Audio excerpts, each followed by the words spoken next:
The moment Cole Maddox slammed the Tesla key fob onto the marble countertop, something inside Harper Linwood quietly cracked. It wasn't the sharp sound of metal hitting stone. It was the way he looked at her, like she had somehow become smaller than the dust collecting under his designer shoes. The floor-to-ceiling windows of their Manhattan apartment reflected the city lights behind him, but Cole's voice cut through the silence with a coldness that made even the night outside feel harsher. "You're not the woman I need beside me," he said, brushing an invisible speck of lint off his charcoal jacket. "A CEO can't have a broke girlfriend who shops clearance racks for work clothes. It's embarrassing, Harper." Her breath caught. The simple blue sweater she wore suddenly felt too tight. She tugged it gently over her stomach, protectively, instinctively, hoping Cole wouldn't notice the soft swell beneath the fabric. She hadn't told him yet. She knew what he would say. She knew what he would do. Tonight confirmed it. Before Harper could form a response, Savannah Price stepped out from behind the hallway arch, her perfume filling the room like a smug announcement. Her glossy lips curled into a slow, satisfied smile. "Don't look at me like that," Savannah said, sliding her freshly manicured hand over Cole's arm. "I'm just the one brave enough to say what everyone else can see." Harper swallowed. Hard. Cole didn't even try to hide the fact that he'd already replaced her. "Savannah understands ambition," he added. "You don't, and I can't let your little financial limitations drag me down." Financial limitations, if only he knew. If only he understood that the woman he was discarding like a worn-out accessory was the legal heir to one of the most valuable private real estate portfolios in the country. 48 buildings, multiple luxury estates, a value well above $1 billion, all hers, all hidden behind a promise made to her grandmother, locked away until the day Harper decided she was ready. Clearly, that day hadn't come yet. Not until now. But Cole knew none of that. To him, she was no one, a paycheck-to-paycheck employee, a drain on his momentum, a woman unworthy of his future. His final words cut deeper than anything before. "You'll survive. People like you always do. Just not with men like me." The apartment door closed behind him with a cruel click. In the heavy quiet that followed, Harper's fingers wrapped around her abdomen. Her knees wobbled. The city lights blurred behind a wave of tears she refused to let fall. Tonight, she had lost the man she thought she loved. Tomorrow, she would lose something even bigger. Because neither Cole nor Savannah knew one thing. Harper was already in more danger than heartbreak could ever explain. And the night was far from over. She just didn't know that someone else had been watching everything. And he was about to change her life forever. The rain started the moment Harper stepped outside the apartment building, as if Manhattan itself had been waiting for her heart to break before the sky opened. Cold drops splattered against her thin sweater, and the wind pushed hard enough to make her stumble down the concrete steps. She wrapped her arms around herself, trying to shield her stomach from the icy air. But the trembling wouldn't stop. 3 blocks away, a yellow cab honked, splashing water across the sidewalk as it sped past. Harper inhaled shakily. She didn't have the strength to call for a ride, nor the courage to pull out her shattered iPhone, its cracked screen a cruel echo of the life she'd just been shoved out of. Cole hadn't even let her stay the night. He hadn't let her gather her things. He hadn't asked where she would go in the middle of a storm, pregnant, exhausted, and alone.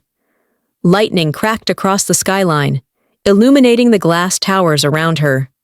For a brief second, Harper saw her reflection in a rain-soaked window. Drenched hair, pale face, fear in her eyes. She barely recognized herself. A wave of nausea surged, part nerves, part pregnancy, and she braced a hand against a street lamp. She whispered, "We're okay. I'm here, little one. I'm here." Her voice trembled, but the promise steadied her steps. When she finally reached the old walk-up in Brooklyn, where she'd been renting a small studio as a backup, her fingers were too numb to slide the key into the lock. She tried twice. On the third attempt, the door opened, and something thudded at her feet. A soaked Amazon box. She froze. It wasn't the package that scared her. It was the handwriting on top. Her grandmother's. But she'd been gone for 8 months. Harper's breath hitched. With shaking hands, she tore the tape open. Inside, wrapped in tissue paper, was her grandmother's old leather notebook, the one she used to keep locked in her desk. A single note was tucked inside. If you're reading this, it means someone has hurt you deeply. You must remember what I taught you, Harper. You're not as fragile as they think, and you are never, ever broke. Harper sank onto the floor, clutching the notebook as tears finally spilled down her cheeks. Thunder rolled, but her heartbeat grew steadier. Cole had walked away, thinking he'd thrown her into nothing. He had no idea she was standing on top of an empire, and danger was already closing in from a direction she hadn't seen yet. Harper set the leather notebook on her small kitchen counter, though calling it a kitchen was generous. The dim bulb overhead flickered, casting weak shadows across peeling paint and a single chair she'd rescued from a thrift shop.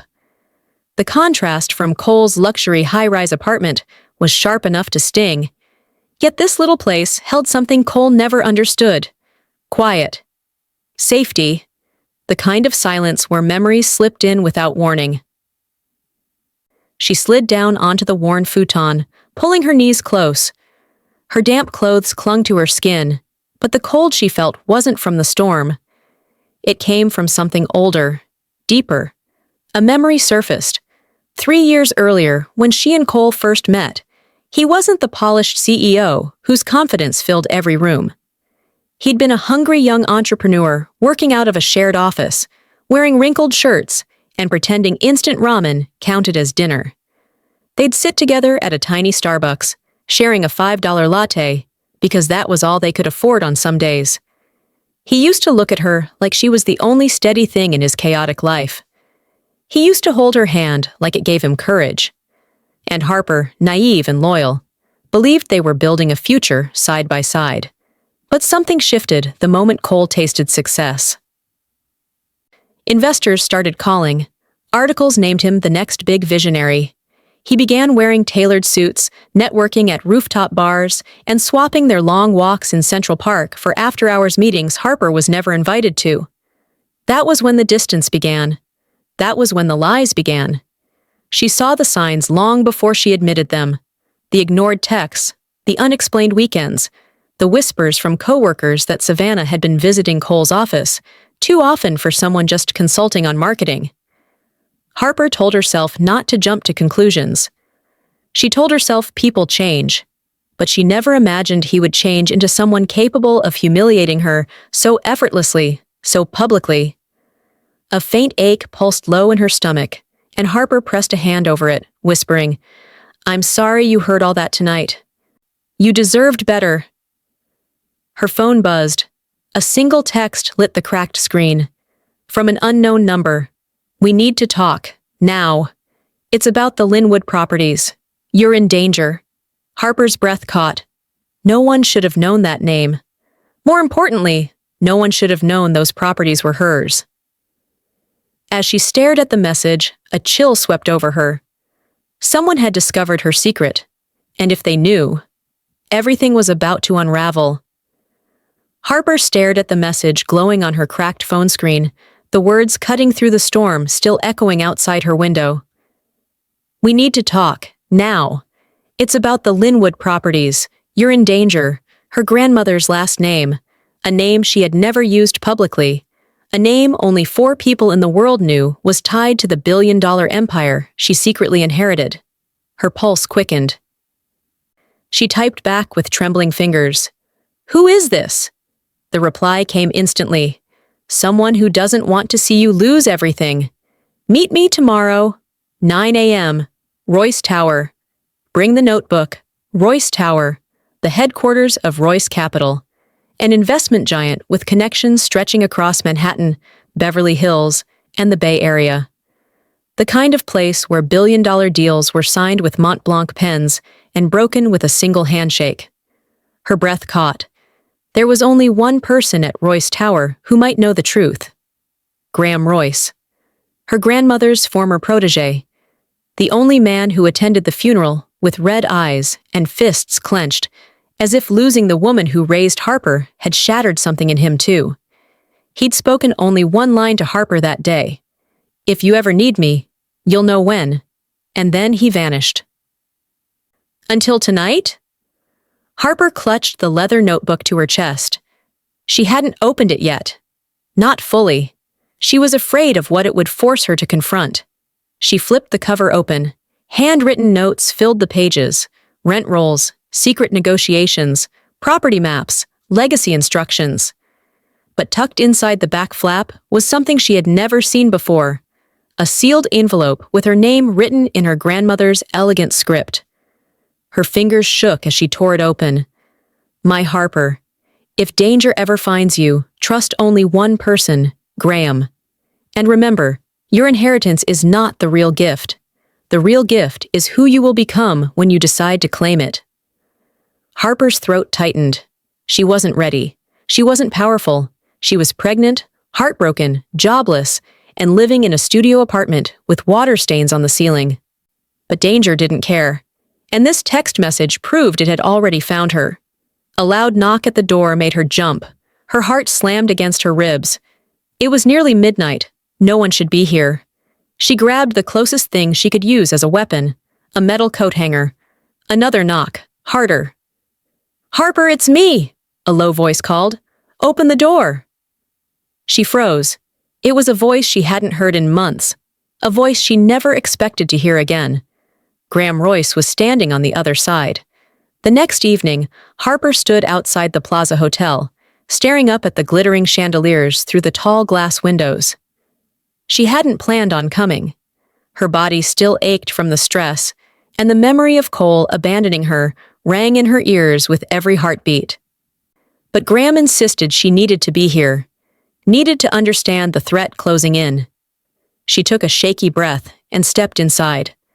The lobby smelled of polished marble, expensive cologne, and money. Manhattan's wealthiest tech founders and investors floated through the room like they owned the world. Harper felt small in her simple black dress, the only decent piece of clothing she had left after being booted from Cole's condo. She kept her head down, trying to disappear into the shadows, but fate had other plans. A familiar voice sliced across the room. "Well, well, look who decided to show her face."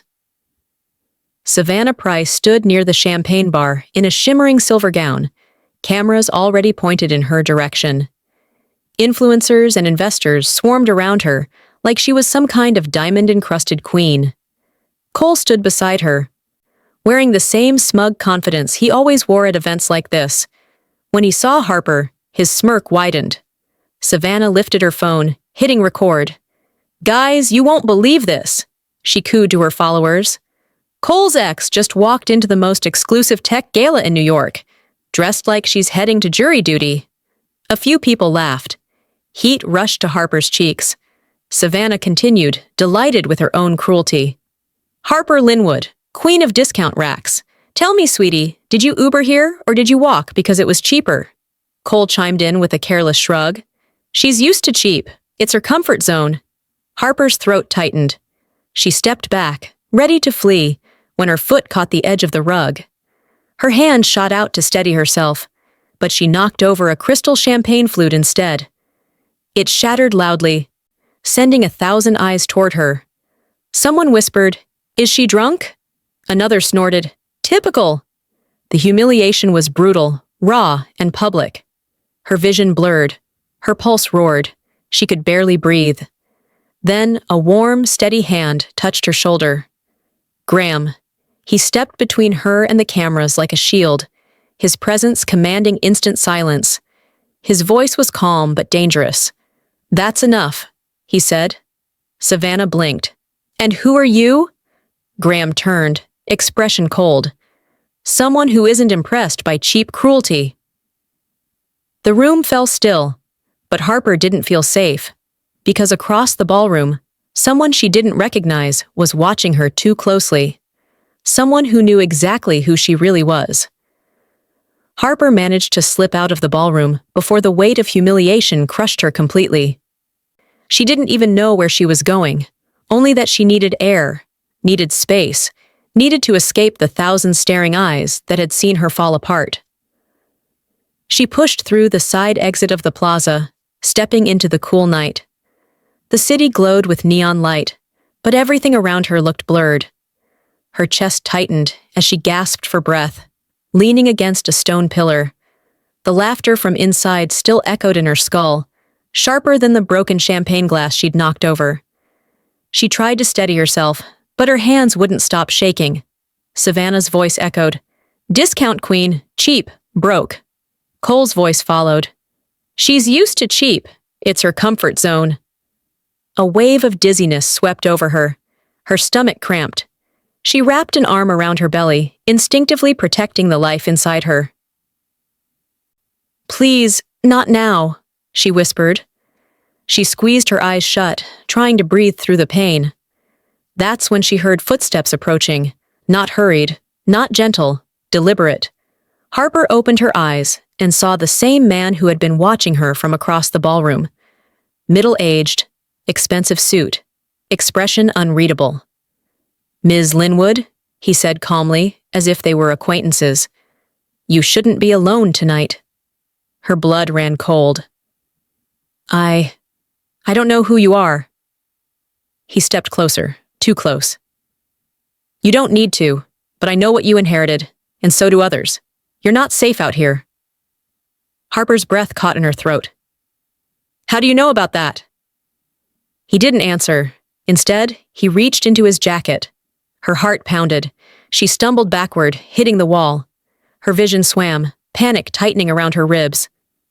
Before she could scream, before she could run, a hand gripped the man's wrist from behind. The stranger froze. Graham stood there, jaw clenched, eyes cold as steel. "I warned you once," he said quietly. "Stay away from her." The man stiffened, then slowly stepped back. "This isn't over, Royce." "It is for tonight," Graham said. The man adjusted his cufflinks, gave Harper one last unreadable look, and disappeared into the street. Harper's knees buckled. Graham caught her just before she hit the ground. "Harper, look at me," he said gently. "You're shaking. You need to breathe." Her voice cracked. "Why is this happening? Why do they know who I am?" Graham hesitated for a moment, then finally said the words she feared most. "Because someone leaked your inheritance, and whoever did it wants what you have." Harper's heart dropped. She had lost Cole. She had lost her dignity. But now, she was in danger of losing everything. Harper sat on a stone bench near the fountain outside the plaza, her breath still uneven. Graham stayed beside her, keeping enough distance to respect her space, but close enough to catch her if she swayed again.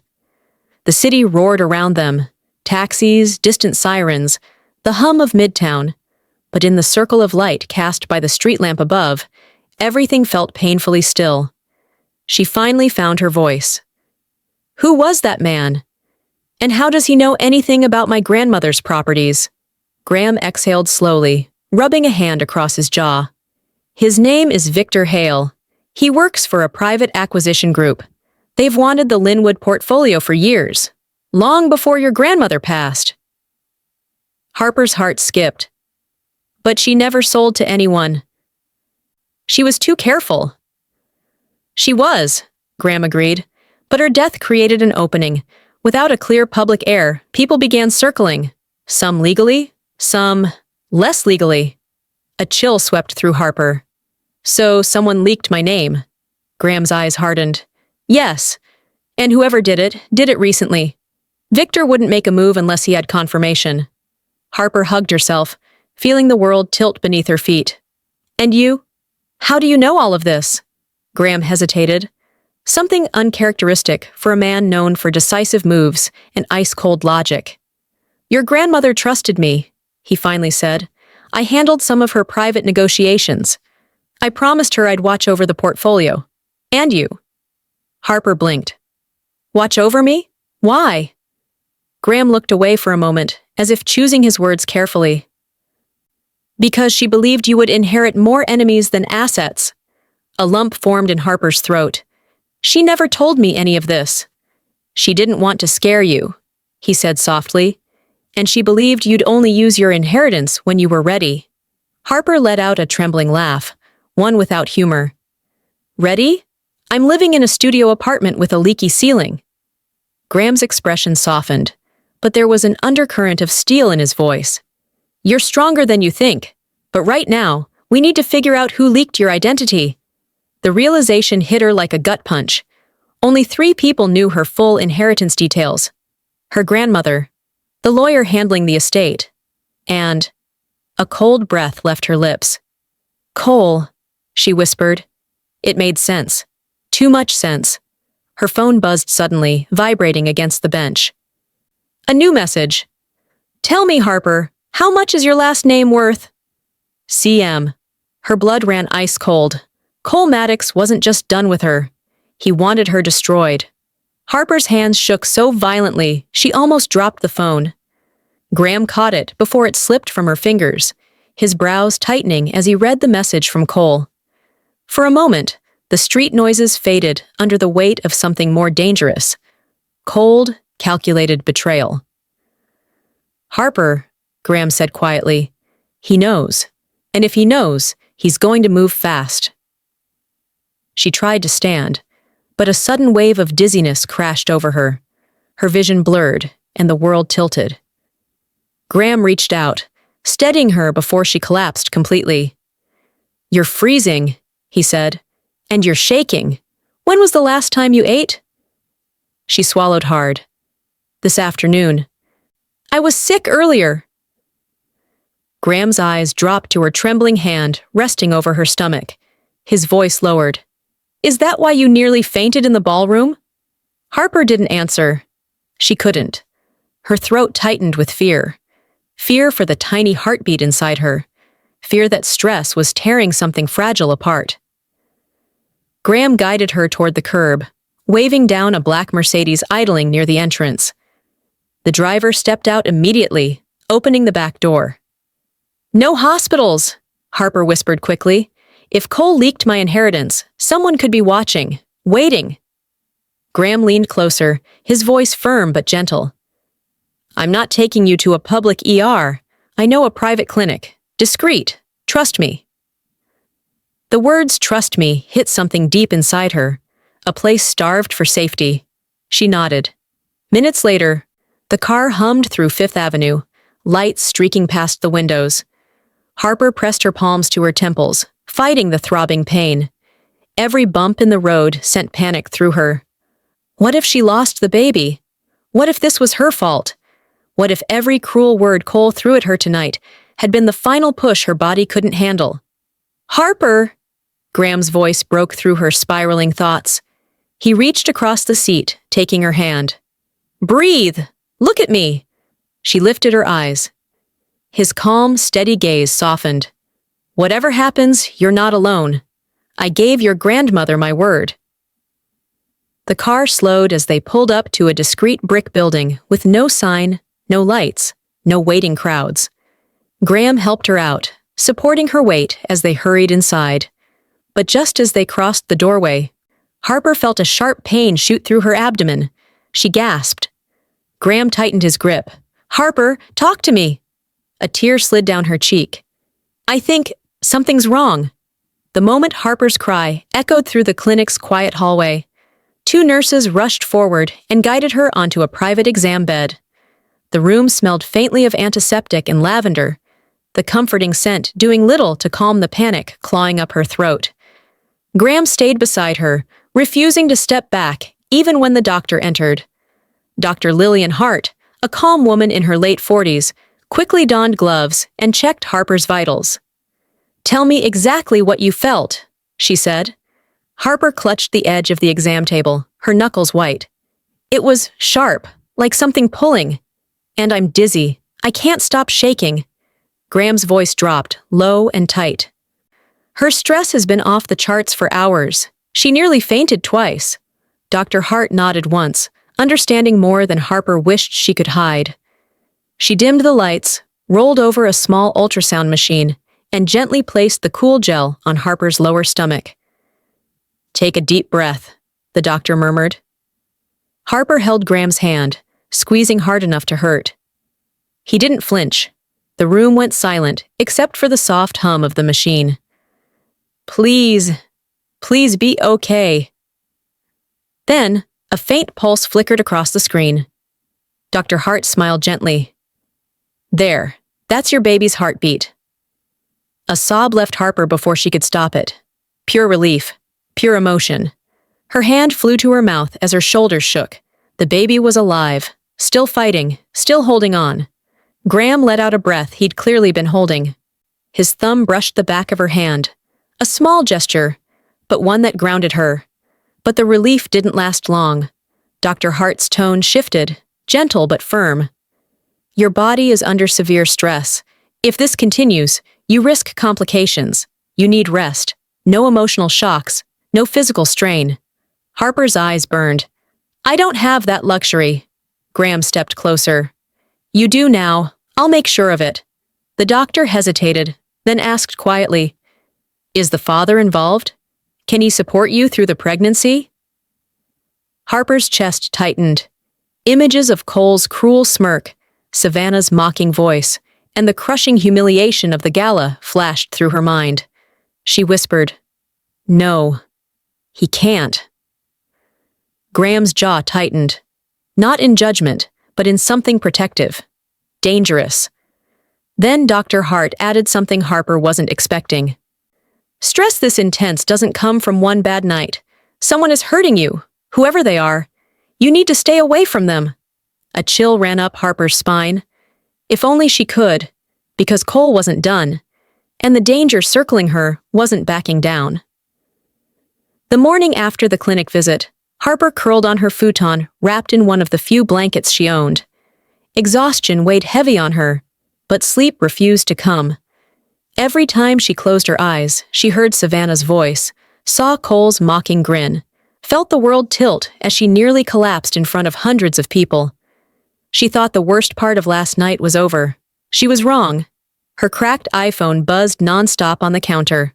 At first she ignored it, thinking it was Graham checking in. But the buzzing kept coming, notifications piling in one after another until the screen lit up like a warning flare. With dread curling in her stomach, Harper picked up the phone and froze. Across every platform, TikTok, Instagram, X, Savannah's new video was blowing up. Title: When your man's ex shows up trying to get him back. Yikes. Harper tapped it with trembling fingers. The clip began with Savannah's smirking face. Then, the camera panned to Harper, stumbling in the ballroom, the champagne glass slipping from her hand, crashing loudly. The angle was awful. Her posture looked unsteady. Her face looked pale. Savannah's voice narrated, dripping with cruelty. She literally came to a gala she wasn't invited to. I mean, desperate much? Laughter from the guests echoed in the background. Savannah zoomed in on Harper's frightened expression. Ladies, let this be a lesson. Men level up. Exes don't. Harper's vision blurred. Her chest tightened. She scrolled down. Thousands of comments. She looks homeless. Why is she shaking like that? Cole definitely upgraded. Why do broke girls always try to cling? Someone give her a sandwich. Harper covered her mouth, a soft cry escaping her. But the final blow came from a comment pinned at the top, posted by Cole himself. If she had stayed in her lane, none of this would have happened. Harper's heart fractured. She sank to the floor as her phone slipped from her hand, landing face down on the hardwood. Tears streamed freely now. Hot, helpless, impossible to stop. Her body shook with every breath. Stress, humiliation, fear. It all slammed into her at once. Her baby. She pressed a trembling palm over her stomach, trying to steady her breathing, to calm the storm rising inside her. But then, another notification popped up. A direct message from a username she didn't recognize. I know what Cole did, and what he plans to do next. If you want to survive, you need to leave Brooklyn. Now. Harper's breath caught. Someone else was watching. And this time, It wasn't to laugh. Harper stared at the anonymous message, her pulse hammering in her ears. The room felt suddenly smaller, the shadows darker, as if danger had seeped into every corner of her studio apartment. She swallowed hard and typed back with trembling fingers. "Who is this? What do you mean, survive?" The typing bubbles appeared, then vanished, reappeared, then vanished again. Finally, a reply came. "Cole owes money to the wrong people. He told them you have assets. They think you can be pressured." Harper felt the air leave her lungs. Pressured, extorted, used. Of course Cole wouldn't stop at humiliation. Of course he didn't see her as a human being, just leverage, a pawn, something to exploit until she broke. Her stomach clenched painfully, and she instinctively wrapped her arm around it. "I can't do this," she whispered. But the truth was, she had no choice. Before she could type another message, a loud knock rattled her front door. Her heart froze. Not again, not tonight. Another knock, harder this time. Then a voice. "Ms. Linwood, NYPD." Relief washed over her, only to be replaced by dread. Why would the police know her address? She opened the door just 1 inch, keeping the chain on. 2 officers stood outside, rain on their jackets. "Are you Harper Linwood?" one asked. "Yes," she whispered. "We received a report that you might be involved in a financial extortion case. We need you to come with us to answer a few questions." Harper's blood ran cold. "What?" "No, I haven't." But then she saw it. One officer's hand, tattoo on the wrist. The same unusual symbol she had seen on Victor Hale's cuff earlier. Her breath caught. These weren't police. They were Cole's debt collectors. "Ms. Linwood," the taller man said, voice dropping the friendly tone. "Don't make this difficult." She slammed the door shut before he could push inside. Her hands shook violently as she fumbled for her phone. "Call Graham." She pressed the contact. He answered on the first ring. "Harper, what's wrong?" Someone's at my door. They're pretending to be police. I think they're with Victor. They know about the inheritance. They know where I live." "Stay where you are," Graham ordered, his voice sharp, controlled. "I'm coming. Do not open that door."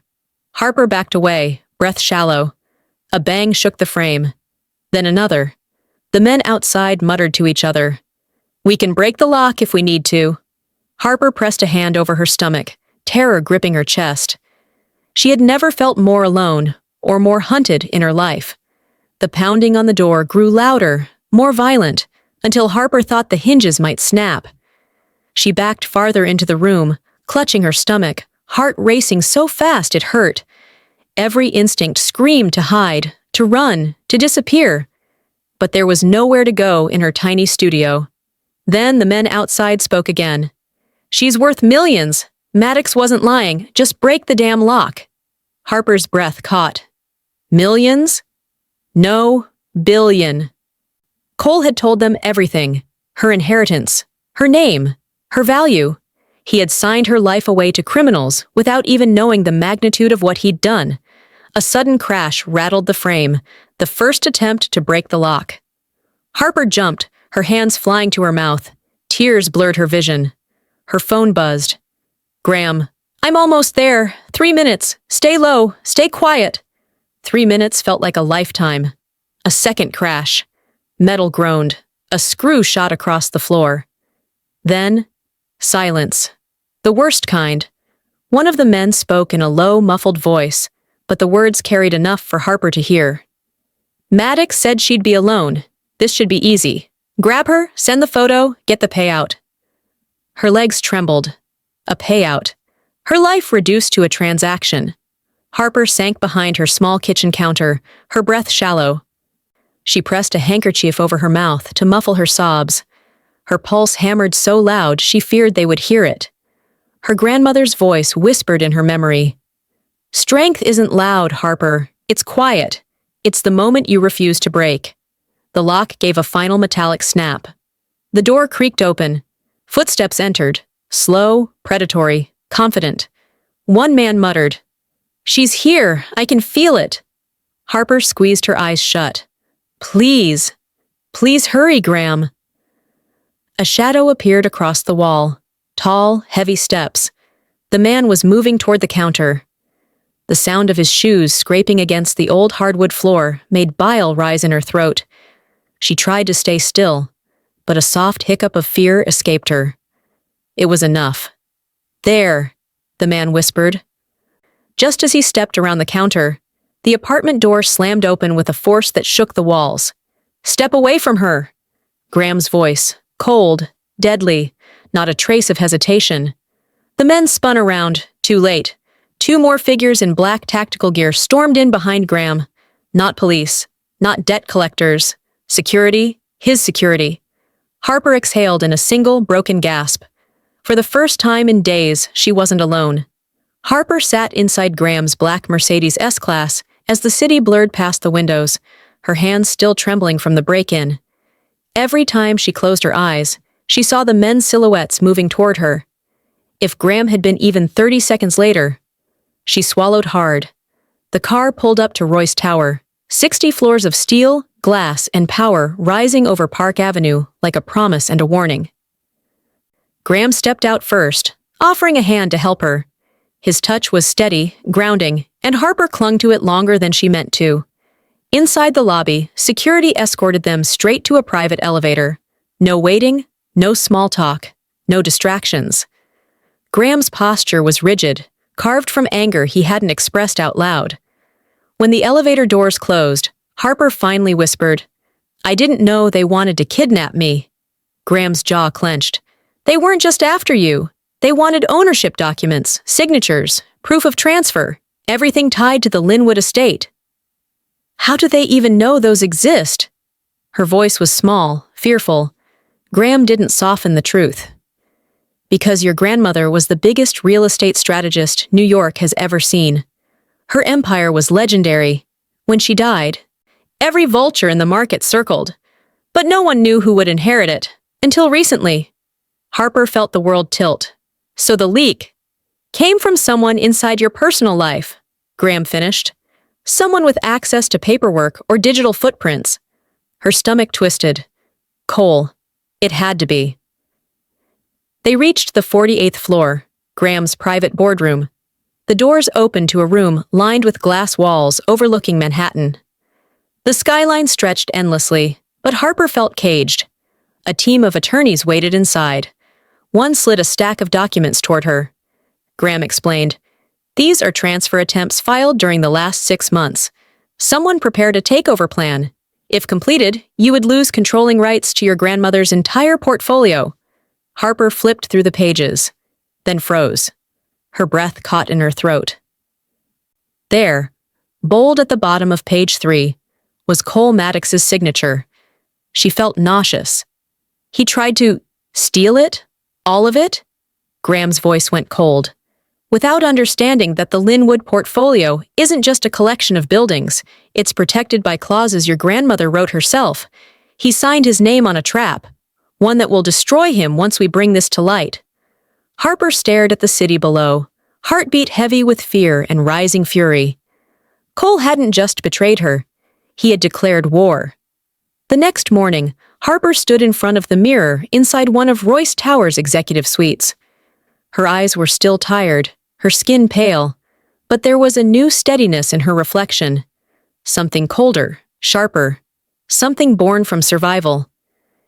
Graham had arranged for a stylist to bring a simple but elegant charcoal dress, one that hugged her figure without drawing attention to her still small pregnancy bump.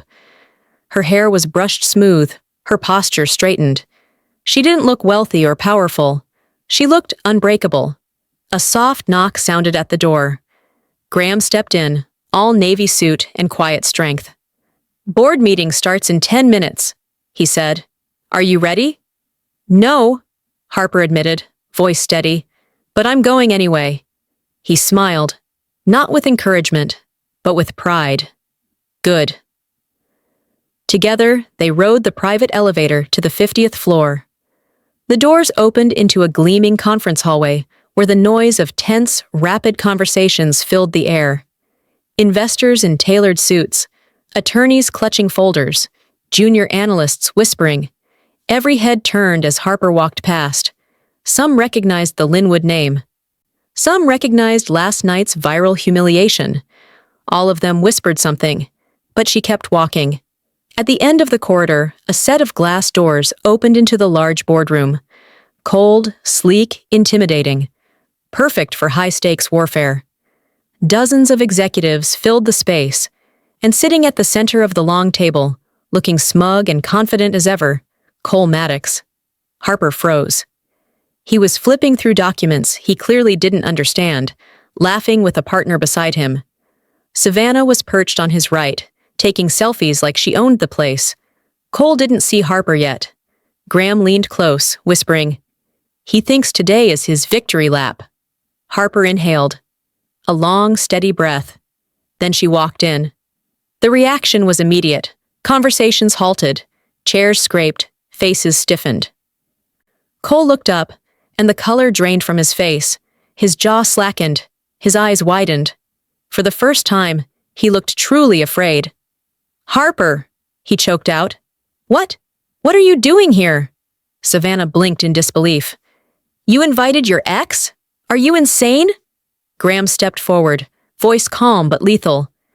"She's not his guest." He turned, addressing the entire room. "She's the owner. The owner." The word dropped like a bomb. Gasps filled the room. Papers rustled. A few investors even stood, stunned. Cole stared, as though the world had shattered beneath him. Harper met his gaze, steady, silent, devastating. And for the first time, Cole Maddox understood. He had not walked away from nothing. He had walked away from an empire. For a moment, no one in the boardroom moved.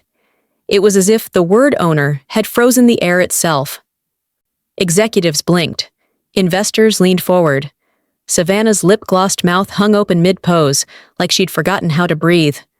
But Cole looked like someone had ripped the ground out from under him. He stood abruptly, knocking over his leather chair. "This is a joke," he said, voice shaking. "Harper doesn't own anything. She's broke. She lived in a shoebox apartment." Harper didn't flinch. "It was temporary housing," she replied calmly, "because someone made sure I lost both my job and my home." Whispers rippled across the table. Graham slid a thick folder across the polished wood. "This," he said, "is her portfolio. 48 properties, 12 commercial complexes, multiple development contracts, all under the Linwood estate." Cole's face paled. No, she didn't. She couldn't." Harper lifted her chin. "My grandmother built it, and she left it to me." Savannah scoffed, trying to save face. "This is fake. She's lying. She probably stole those documents." Graham cut her off with a cold stare. "Every signature, every deed, every notarized transfer is verified, and unlike the documents Maddox submitted." He paused, his gaze sharpening. "These are legal." The room erupted. "What documents? Is this true? Did Maddox falsify filings?" Cole's panic surged. "I didn't falsify anything. Someone told me." His voice cracked. "I didn't know she owned all this." Harper opened the folder to page 3 and placed it in front of him. His signature sat at the bottom. Cole staggered back like the paper had burned him. One of the senior partners spoke sharply. "Mr. Maddox, you attempted an illegal takeover of a protected private trust. That's a felony." Savannah stepped away from Cole, distancing herself physically. "He told me she was broke," she muttered. "He lied to me, too." Harper almost laughed at the audacity. Cole turned desperate. "Harper, please, listen, I didn't mean to hurt you. I thought we—" He reached toward her. Graham stepped between them. "Don't." The room quieted. Harper looked directly at Cole for the first time without fear. "You tried to destroy me," she said softly. "You humiliated me. You endangered me. You endangered my child." Gasps echoed. Cole's eyes widened. "Your child." Harper didn't blink. "And now," she finished, voice steady, "you're going to face every consequence." Cole's jaw trembled, and for the first time in his life, He understood he had lost everything. Silence filled the boardroom after Harper's final words. The kind of silence that came when truth hit so hard it rattled the walls.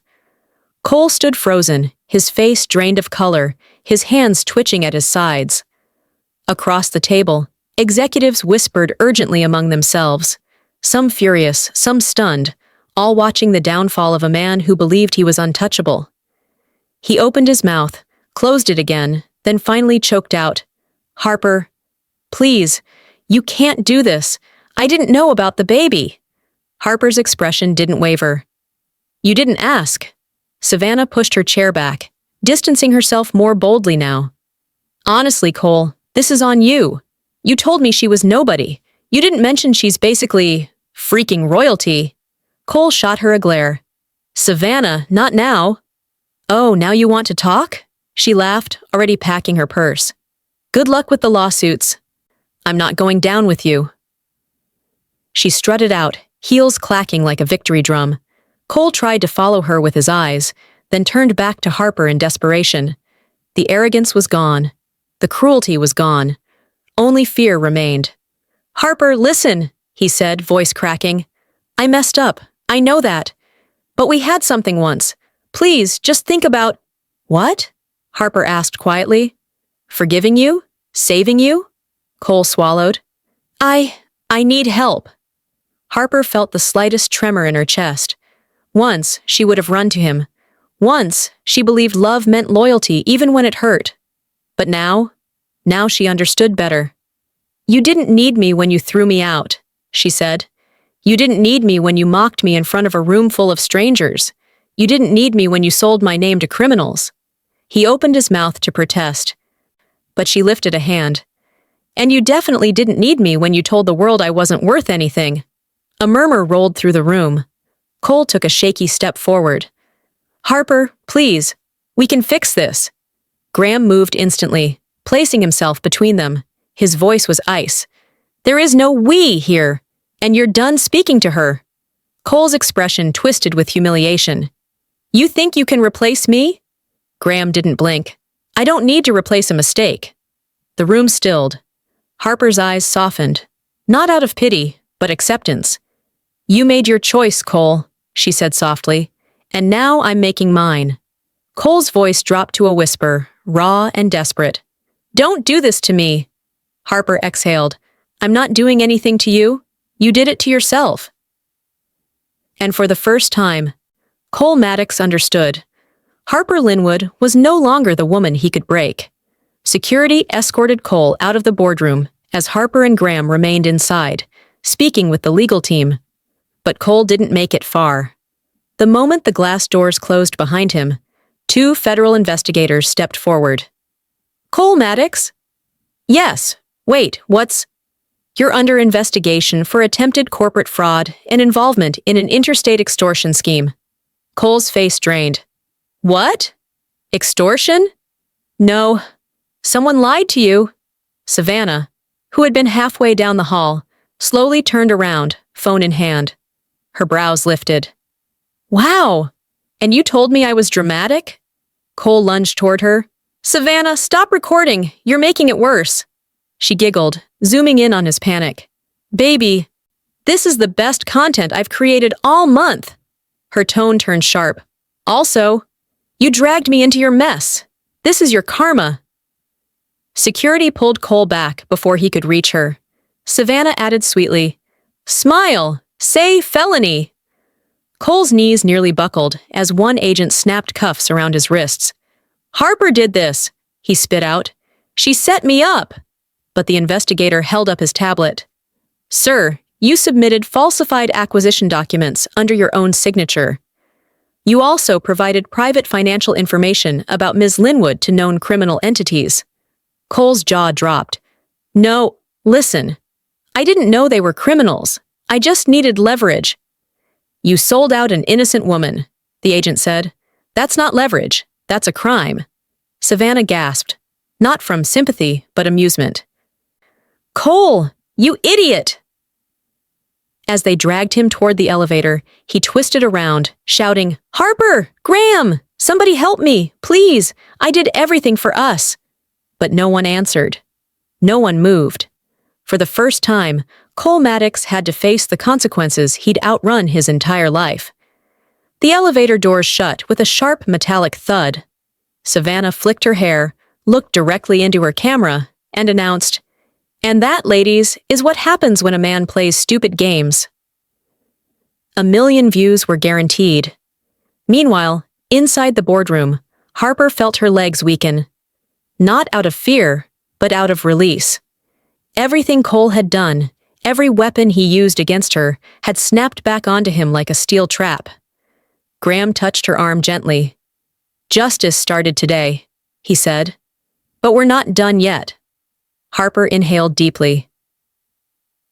For the first time since this nightmare began, she felt something like air returning to her lungs. The storm wasn't over. But the tide had turned. After the investigators left and the boardroom finally cleared out, Harper felt the adrenaline drain from her body all at once. The weight of everything, the humiliation, the danger, the pregnancy, the confrontation with Cole, settled heavy on her shoulders. Her legs trembled, and she gripped the edge of the conference table to steady herself. Graham noticed immediately. He stepped beside her, lowering his voice. "Let's get you out of here. You've been pushed enough for one day." Harper nodded weakly, grateful for the escape. The private elevator carried them to the 60th floor, Graham's penthouse office suite. But when the doors opened, Harper froze. It wasn't an office, it was a sanctuary.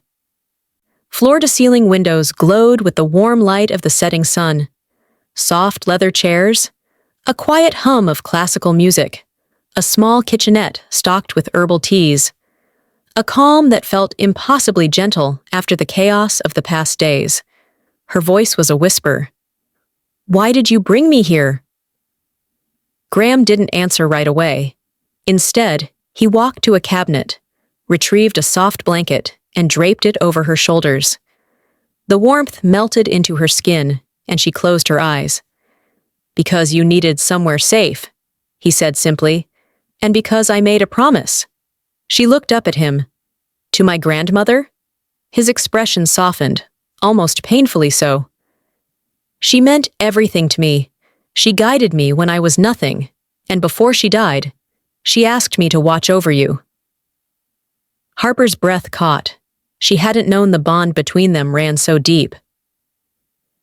"Why me?" she asked quietly. Graham sat across from her, leaning forward.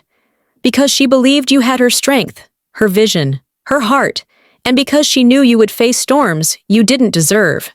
Tears burned her eyes. She blinked them away. "I don't feel strong. I feel like I've been breaking for days." Graham shook his head. "Breaking isn't weakness. Breaking means you've survived every hit so far." The words unraveled something inside her. Her voice trembled. "Graham, I thought I would lose the baby last night." His jaw tightened, eyes darkening with a quiet fury she'd never seen. "You won't. Not while I'm here." Silence hovered, soft, fragile, intimate. Then Graham added, voice low and sincere, "You're not a burden, Harper. You're not alone. Not anymore." Harper inhaled, steady for the first time. Maybe, for the first time since this nightmare began, she truly believed him. Hours later, Harper sat curled on the wide couch in Graham's penthouse suite, wrapped in the soft blanket he'd given her. The city stretched out beneath the windows, thousands of lights glowing against the dark Manhattan sky. But for the first time, the skyline didn't intimidate her. It soothed her. She rested both hands on her stomach, whispering softly, "We're okay. Mommy's okay." Graham stepped out from the kitchenette with a steaming mug of chamomile tea. He placed it gently on the table beside her. "Drink. The doctor recommended it." Harper offered a tired smile. "You're starting to sound like a parent already." A faint blush touched his cheeks, rare for a man known for his unshakable composure. "Someone has to look out for both of you." "Both of you." The words settled warm in her chest. Just as Harper lifted the cup, a sudden cramp seized her abdomen. Sharp, deep, much worse than before. Her breath hitched, and she nearly dropped the mug. Graham was beside her in an instant. "Harper?" She clutched his sleeve, panic rising. "Something's wrong. It hurts." He immediately helped her lie down, his voice tight but controlled.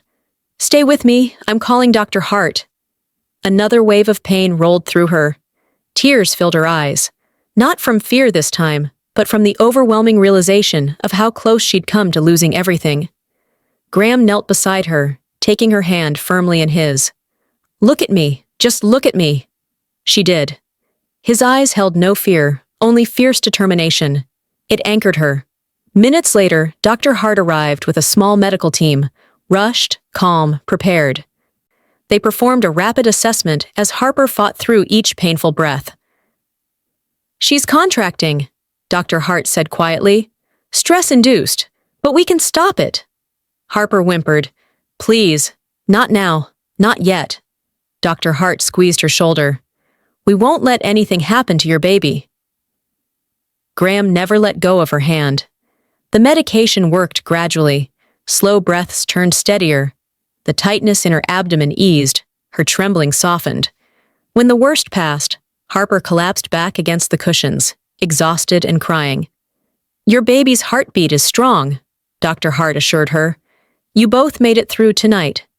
Relief washed over her so strongly she could barely speak.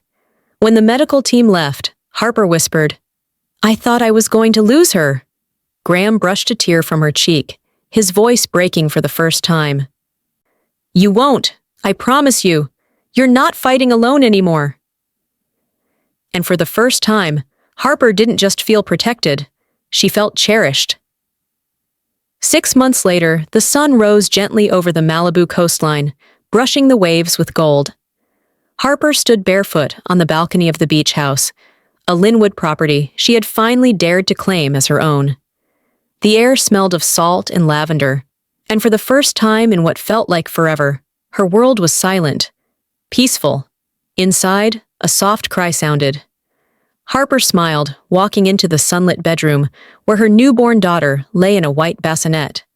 She scooped the tiny girl into her arms, pressing a kiss to her forehead. "Good morning, Lily," she whispered. The name had come naturally, her grandmother's favorite flower. As Harper rocked her gently, footsteps approached. "Graham?" He leaned against the doorway, dressed casually for once. No suit, no tension, just warmth. "She's already got your stubbornness," he teased softly. She refused to go back to sleep after her bottle. Harper laughed, the sound light and unburdened. "She's determined, just like her grandmother." Graham stepped closer, brushing a finger along Lily's tiny hand. The baby curled her fist around him. Something in his gaze softened. Something vulnerable, something deep. "You know," he said quietly, "every time I look at her, I'm reminded what we fought for, what you fought for." Harper swallowed, emotion tightening her throat. "I never would have made it without you." Graham shook his head. "You made it because you were strong. I just walked beside you." She looked at him then, really looked. The man who had protected her, challenged her, believed in her even when she couldn't. The man who had seen her broken and stayed anyway. "Graham," she began softly, but he gently took Lily from her arms, holding the infant with surprising tenderness. Then he turned back to Harper and knelt. Her breath caught. He didn't pull out a ring immediately. He simply looked up at her with a sincerity that made her heart ache. "Harper Linwood," he said, "I don't want to save you. I want to stand with you, build with you, love you. If you'll let me." Tears filled her eyes. Happy tears, healing tears. Graham finally lifted a velvet box. Inside was a simple, elegant ring. Nothing flashy, nothing loud, just meaningful. Harper whispered, "Yes." He stood, kissed her deeply, and Lily babbled in his arms like she approved. Far away, in a different world entirely, Cole Maddox watched the news from a cramped apartment. Harper featured as the youngest female real estate mogul in the country. His face fell. That was his ending. This, Harper's new family, new future, new power, was hers. All right. And just like that, our story comes to an end. But you're still here, aren't you? If you've stayed with me all the way to this moment, it means something in Harper's journey touched your heart in a way that isn't random. Maybe it reminded you of your own pain, your own strength, or the quiet battles you've survived without applause. And I want you to hear this clearly. You made it this far in your life because you didn't give up on yourself. The Stoics used to say, you have power over your mind, not outside events. Harper lived that. She couldn't control betrayal, humiliation, or danger, but she controlled how she rose from it. Epictetus said, circumstances don't make the man, they reveal him. And maybe this story revealed something inside you too. A courage you forgot you had, a softness that deserves to be protected, or a future waiting to unfold. So before you leave, take a breath. Let the healing settle in. And if this story made you feel something, hope, strength, fire, anything, then do me one favor. Like this video, share it with someone who needs it, and subscribe to stay with our little community. You're not alone here. We see you, we feel you, and we'll meet again in the next story.